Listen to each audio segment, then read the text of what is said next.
de la city is a symbol to millions, not just to Parisians but to many around the world. When in April 2019 a fire broke out at the cathedral, the world watched as the tragedy unfolded, and an outpouring of love for the building showed just how much it means to so many. Now closed pending repairs and reconstruction, Notre-Dame welcomes around 12 to 14 million people a year. Surprisingly, more visitors even than the Eiffel Tower. They drawn to admire its beauty, feel its history, and to see its famous interior and artifacts. The cathedral is 425 feet long, 157 feet wide, and 226 feet high, including the towers. The rose windows of the cathedral have a diameter of 32 feet, wider than the length of a London bus. Most of the stained glass windows date to the 13th century. During World War II, they were removed for safety and reinstalled after the war.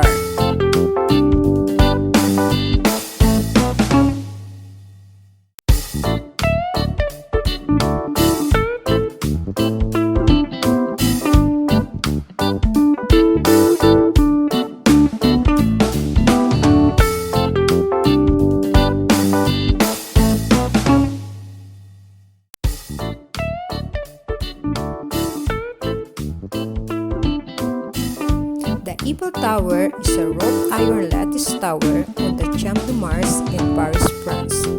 It is named after the engineer Gustave Eiffel, whose company designed and built the tower. Locally nicknamed La Dame de Fer, French for Iron Lady, it was constructed from 1887 to 1889 as the entrance to the 1889 World's Fair, and was initially criticized by some of France's leading artists and intellectuals for its design, but it has become a global cultural icon of France and one of the most recognizable structures in the world. The Eiffel Tower is the most visited paid monument in the world. 6 to 7 million people ascended it in 2015. The tower is 324 meters tall, above the same height as an 81-story building, and the tallest structure in Paris. Its base is square, measuring 125 meters on each side. During its construction, the Eiffel Tower surpassed the Washington Monument to become the tallest man-made structure in the world.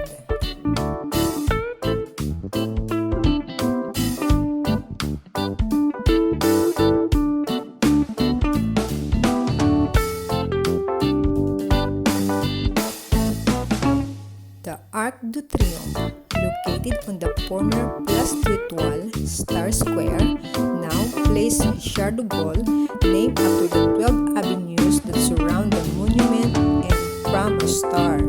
The Arc de Triomphe was built on Napoleon's demand after the famous Battle of Austerlitz 1805, considered as his military masterpiece. The purpose of the arc was to perpetuate the memory of the victories of the French army. The first stone was laid on August 15 in 1806, and the monument finished 30 years later in 1836.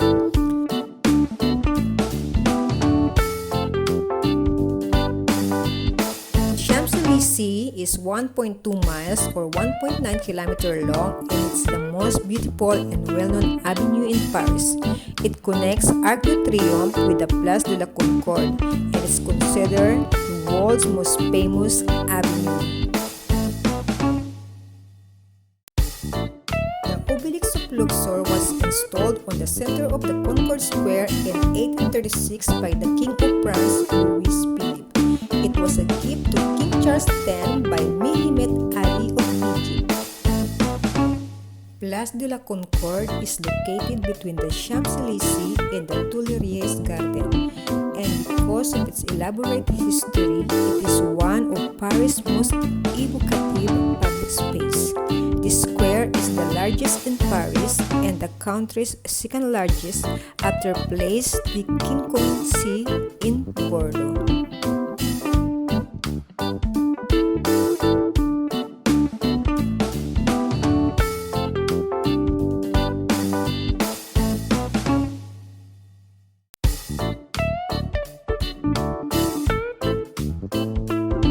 The Louvre Museum is the world's largest art museum and a historic monument in Paris, France, a central landmark of the city. It is located on the right bank of the Seine and the district ward. Approximately 38,000 objects from prehistory to the 21st century are exhibited over an area of 72,735 square meters in 2019. The Louvre received 9.6 million visitors, making it the most visited museum in the world. Musée du Louvre contains more than 380,000 objects and displays 35,000 works of art in 8 departments with more than 60,600 square meters dedicated to the permanent collection. The Louvre exhibits sculpture, object art, paintings, drawings, and archaeological finds. It is the world's most visited museum, averaging 18,000 visitors per day. 65% of are foreigner tourists.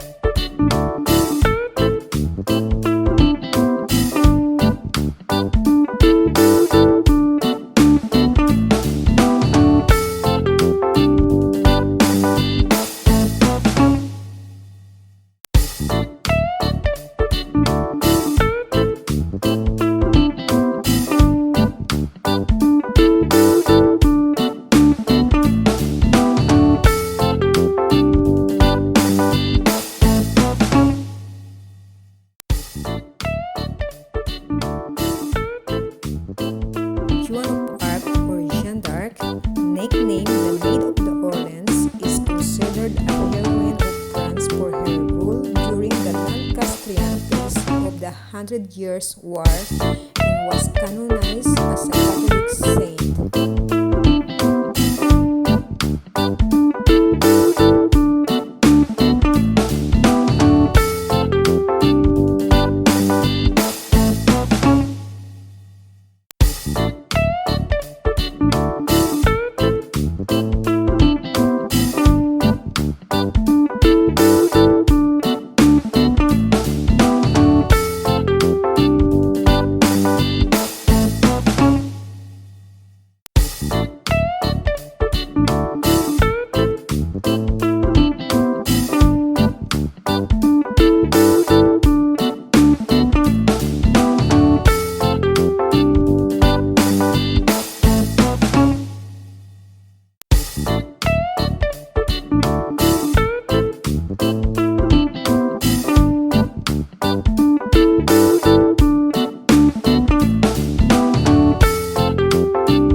Paris. It is 130 meters high and it gives its name to the surrounding district.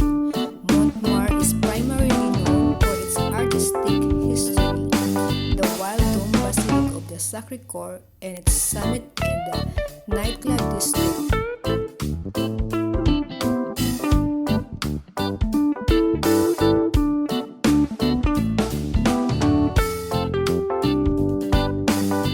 Basilica of the Sacred Heart of Paris, commonly known as Sacré-Cœur Basilica.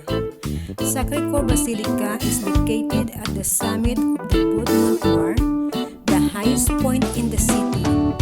It is a popular landmark and the second most visited monument in Paris. Sacré-Cœur Basilica has maintained a perpetual adoration of the Holy Eucharist since 1885. The basilica was designed by Paul Abadie. Construction began in 1875 and it was complete in 1914. The basilica was consecrated after the end of World War I in 1919.